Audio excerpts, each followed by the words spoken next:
বিভিন্ন সাংবাদিক ভাইদের খারাপ সময় দুঃসময় আমার ভাই তাদেরকে সহযোগিতা করেছে। আমার ভাইয়ের দোষ একটাই, সে অন্যায়কে আপোষ করতে পারে না, সে অনেক আবেগী মানুষ। কিন্তু আমার ভাইয়ের কোনো ব্যবহারে যদি কেউ কষ্ট পেয়ে থাকে, সেই ক্ষেত্রে তার কথার কারণে আমরা পারিবারিকভাবে তার হয়ে আপনাদের কাছে দুঃখ প্রকাশ করছি। সেটা যে কোনো সেক্টরের মানুষের প্রতি আমরা শ্রদ্ধাশীল, আমরা আইনের প্রতি শ্রদ্ধাশীল, আমরা আপনাদের প্রতিও শ্রদ্ধাশীল। এখানে কোথায় টিপুকে বালি চাপা দেওয়া হয়েছে সেই স্থানটি নির্ণয় করবেন, সে ব্যাপারে আমরা পারিবারিকভাবে আপনাদেরকে সকল প্রকার সহযোগিতা করব।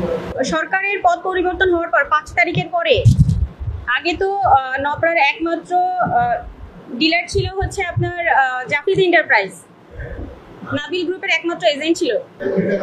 জি রাখছে, ভাইও ভূমিকা রাখেছে, আমি এই ব্যাপারটা আপনাকে এনশিওর করছি। একটা সমিতিতে অভিযোগ করেছে ব্যবসায়ীরা সম্মিলিতভাবে, ঠিক আছে, সেইটার স্বাক্ষর এবং ডকুমেন্টস আমাদের কাছেও আছে। আপনারা সার সমিতিতে গেলে ওই অভিযোগপত্রটা পাবেন। এখানে তো সার সমিতি মিলে সবাই ব্যবসায়ীরা মিলে অভিযোগ করেছে। এখানে যে আমার ভাই অ্যারেঞ্জ করেছে, আমার ভাই তার কাছে 4 কোটি টাকাই পেত ব্যবসায়ী, সে আমি আপনারা মনে হয় খেয়াল